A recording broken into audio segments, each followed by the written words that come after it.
Malaking bahagi pa rin ng bansa ang makakaranas ng pag-uulan sa mga susunod na araw. Yan ay kahit patuluyan nang nakalabas ng Philippine Area of Responsibility ang bagyong Christine kaninang alas 2 ng hapon.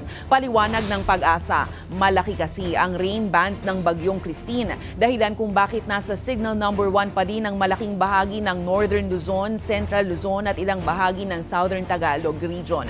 Nakaapekto rin sa bansa ang southwesterly wind flow na sanhi ng maulap na papawirin at kalat-kalat na ulan sa Visayas at Mindanao. Bukod dyan, naging isang ganap na tropical storm na ang sama ng panahon na binabantayan sa labas ng PAR na may international name na Kong Ray. Possible po. Pumasok ito ng ating Philippine Area of Responsibility by weekend at ito po yung papangalanan po nating Leo. Update naman po tayo sa magiging track po neto ni Christine. As nakikita po natin, 2 p.m. po, lumabas na po siya ng ating Philippine Area of Responsibility.